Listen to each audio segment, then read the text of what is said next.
గత ప్రభుత్వం రాష్ట్రంలో ఉన్నటువంటి పేదవాడికి సొంతింటి కళ నెరవేరుస్తానని చెప్పేసి జగన్మోహన్ రెడ్డి ప్రభుత్వం పెద్ద ఎత్తున ఆర్భాటాలు చేసింది.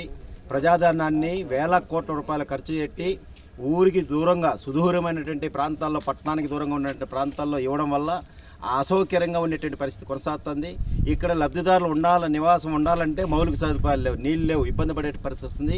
ఇప్పుడు దాదాపు 7,000 కుటుంబాలకు గాను 70 కుటుంబాలు మాత్రమే ఇక్కడ నివాసం ఉండేటువంటి పరిస్థితి కొనసాగుతుంది. ఆ 70 మందికి కూడా సౌకర్యాలు కల్పించలేని పరిస్థితి ప్రభుత్వం వ్యవహరిస్తుంది. తాగే నీళ్ళు లేవని చెప్పేసి లబ్ధిదారులు చెప్తున్నారు.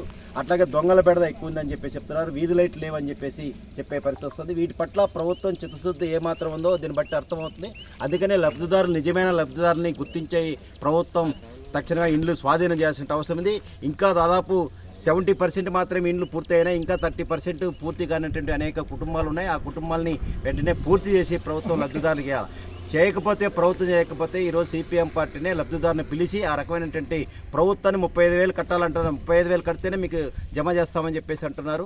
కానీ 35,000 కట్టుకోకుండా ప్రభుత్వం ఉచితంగానే కట్టి ఇవ్వాలని చెప్పేసి సిపిఎం పార్టీ కోరుతుంది. లేని పక్షంలో లబ్ధిదారుని పిలుచుకొని వచ్చి ఈ ఇళ్లను మేమే స్వాధీనం చేసుకుంటామని చెప్పేసి ప్రభుత్వానికి హెచ్చరిక చేస్తున్నాం.